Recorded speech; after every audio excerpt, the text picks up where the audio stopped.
The US accuses Russia of hiding nukes and some major news for you guys. Let's jump right in. Thanks so much for liking and sharing these videos. And if you're new here, make sure to subscribe so you don't miss out on new videos. Here we go. Yeah, so the US accuses Russia of violating a major nuke treaty.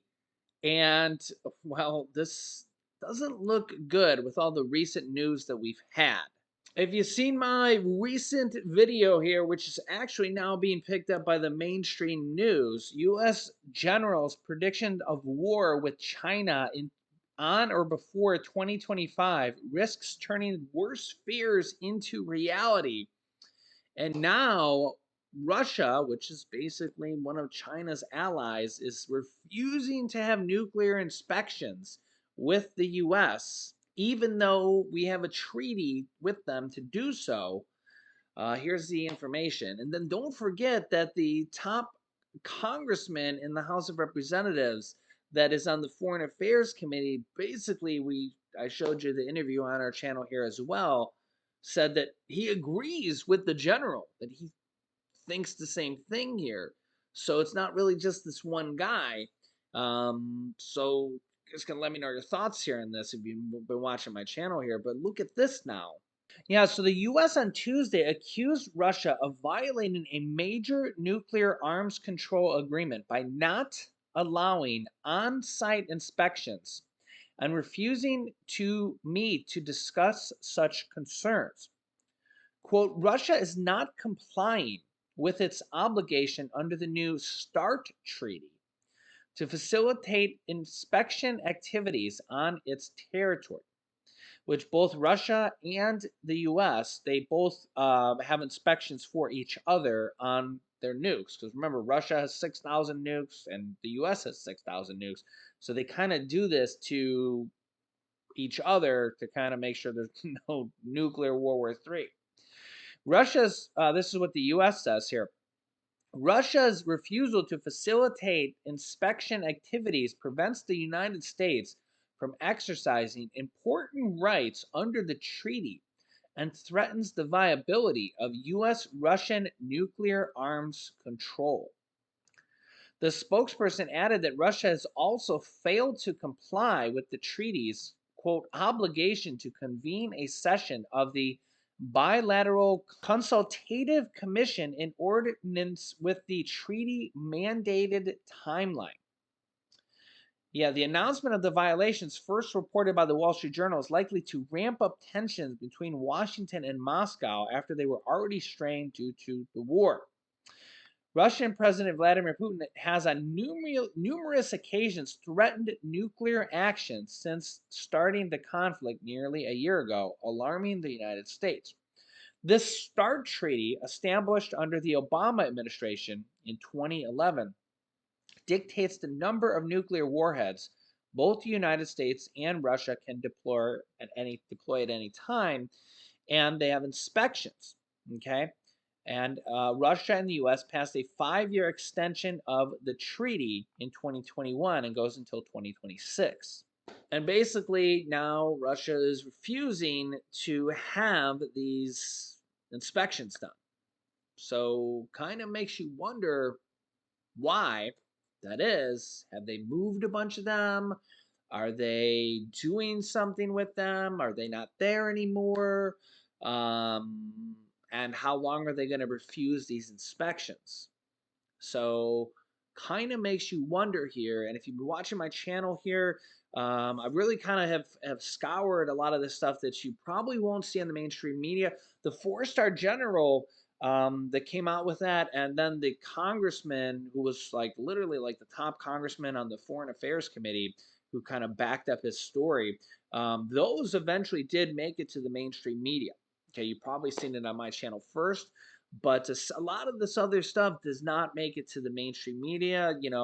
I kind of do a lot of, me and my wife, we do a lot of research here on a daily basis and come up with, we pick and choose like what is the most important kind of stuff to cover here on a daily basis. But a lot of this stuff just kind of comes out and most people don't know about it. Yeah, so you guys can let me know your thoughts here in the comments. The other thing here is with the release of these Abrams tanks from the US, which is really going to take a while to get over to Russia. But the other thing is that our allies are also releasing tanks as well, which are going to go over there pretty quickly. A lot of people are saying that this is going to be particularly tough on Putin because both sides are really using Soviet era tanks. And now that Ukraine is going to be getting much more updated, brand new, modern tanks, Leopard tanks and Abrams tanks from the US is going to take some time because basically the US doesn't want to use our stockpile that's kind of there right now. And it's going to take a few months, is what they're saying here. So the U.S. is kind of having a problem right now with uh, our own stockpile, and it's kind of a cause for concern. They need to, as my father would say, get on their horse and start making more munitions. Probably pretty much everything: jets, tanks, missiles, pretty much everything. Because from what I understand, they're kind of running low on a lot of things, and it's not a good thing. The other problem is that from what I'm hearing and what I'm seeing is that it's it's likely, and again, I don't know what the percentage is going to be here. I think we're probably going to end up seeing a cut to the military budget, which you would probably think it's like the worst time for that to happen. With generals saying that we could be at war with China, probably it's more likely that the whole Russia thing, with all that happening, I mean, he's literally threatened nuclear action against us multiple times. And now we're sending more tanks over there. So, like, Putin's like literally hates our guts. So, we got all these things here. I mean, Putin threatened to send a nuclear bomb over to the UK, and he said he could. I don't remember if it's him or it's one of his officials said they could literally blow away the UK within 2 minutes. Or it was said on their Russian news station or something like that. So it's like this is like it's a crazy time here. So if anything, we should kind of be like upping our thing. I actually kind of liked Trump's idea of a nuclear or an Iron Dome. So I want to make that clear here. If you watched my other video here of the other video, I'll link you to that video here as well at the end, where Trump said that we should build a dome to protect from missiles. It's not an actual dome. I want to make that clear. I don't remember if I said that in the other video. And remember, I'm not from either side. I just kind of call it as I see it. I'm not right. I'm not left. I'm a realist and I just kind of call it as I see it. But what I want to make clear here for some people is that so Israel has what's called an Iron Dome. And that's just kind of the name for it. It's not an actual dome. Okay, it's not an actual dome. What it is it's a missile defense system. That the name of it is just it's called the Iron Dome. And what it does is it's basically this state-of-the-art system that the US actually helped them build and actually provided a lot of money for it as well. And the Iron Dome, even though it's not a dome, it's a missile defense system, it shoots down incoming missiles over there in Israel. Okay. And it's state of the art. Okay. And what former President Donald Trump is suggesting, which is actually a really good idea, and I don't know how many of them we have here or what we have here. It's probably classified, top secret information, stuff like that, is that we have them here in the US. Now we would have to have a lot of them here in the US because we have a lot of border. You know, you think about like the East Coast, the West Coast, Florida, Alaska, which is right over there by Russia, Hawaii. I mean, we have a lot of coastline everywhere. So you can't really just put like one missile and think about Maine, Florida, you know, North Carolina, South Carolina, like there's a lot of coastline. So you can't really just have like one Iron Dome missile defense system, um, over in California, and it would defend Florida. You know, you'd have to have a lot of them. I don't know what the range of them would be, but you kind of think about this as you would need a lot of them. But it would be a really good thing for our country. And again, I don't know what we have now, but just think like if missiles were shot from Russia, and remember, they could come from either side. They could come from the Atlantic Ocean side or the Pacific Ocean side. And this is kind of something that we should be prepared for. And they're talking about they have these hypersonic missiles that can go at 6 times the speed of a normal missile, and they actually already shot a few of them in Ukraine. So this is something that we should be prepared for. The problem is that they want to cut the military budget, not a lot, but they want to cut it back to the previous year's budget, which would be 2002's budget. Now, remember that every year the budget goes up for the military, so it went up. I don't remember. It went up like $75 billion in 2023. And then for next year, for 2024, it'd go up maybe another 75 billion, so 150 billion over the 2 years. Well, they're talking about it basically going back to 2022, so that'd be a $150 billion cut. Well, to build something like that, I don't know what it would cost, trillions of dollars, something like that. I mean, think about how much just building the wall costs, So building something like that would cost a lot of money, a lot of money. So this is kind of, but if you think about it, it's something we probably need. I mean, we might never use it, or if we do use it, we'd be very happy that we have it, right? And you look over in Ukraine. I mean, they're getting shot with these things all the time, and they're shooting down the majority of missiles. But when some get through, I mean, look at the pictures of what we see here. I mean, you see apartment buildings blasted, and look at Russia. They're shooting down um, non-military targets. Yeah.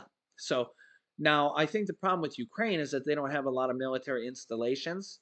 We're in the U.S. here; we have tons of them. So it's kind of something different here. They'd probably want to take out the military targets before they, start targeting apartment buildings. I mean, think about we have millions of apartment buildings, right?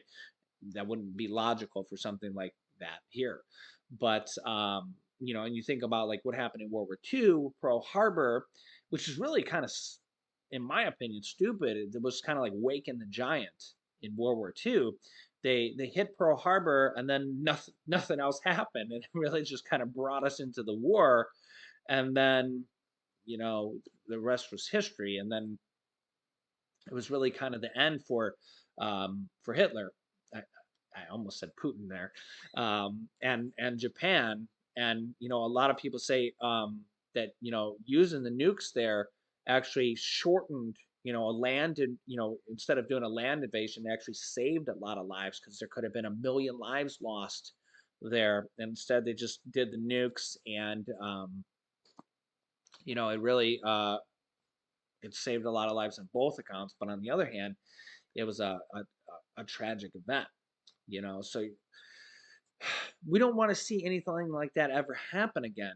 So having a missile defense system would really be a good thing for our country. Problem is that they want to cut defense budgets. The other problem is how much debt our country is in. So if you haven't seen that video about how much debt our country's in by the congressman, I'll link you to that video now here, and I'll link you to that other video where former President Donald Trump talks about building a missile defense system like this. So two really good videos. If you haven't watched them yet, I'll link you to them now, because this is really good stuff here, and really good to know about this stuff and learn about this stuff, just to know what's going on here in our country. And again, the mainstream news doesn't cover a lot of stuff. Yes, some of this stuff is out there, but if you don't physically see it or physically hear about this, and we cover a lot of the stuff on our channel. And again, our channel really covers a variety of different stuff. Um, and that's what's great about my channel. I'm not left, I'm not right, I'm just a realist. And whatever is important to cover here on any given week, we cover it here. So let me know your thoughts here in the comments, and I'll keep you up to date here. If you haven't yet, make sure to subscribe down below to our YouTube channel. Click the bell icon so you don't miss out on new videos that come out here every day at 10 a.m., 3 p.m., and 8 p.m. Eastern Standard Time. Also, thanks for liking and sharing these videos. Share these videos with anybody that needs to see this here. And here's these videos you can watch next. Here's this video about the debt our country is in for Social Security and Medicare, and how to maybe solve it, and how much debt is really plaguing our country, and why they want to cut from everything. Or you can click here on why former President Donald Trump wants to build the missile defense system and what he says there. So click on one of those videos next. Thanks for watching, guys, and I'll see you in the next video.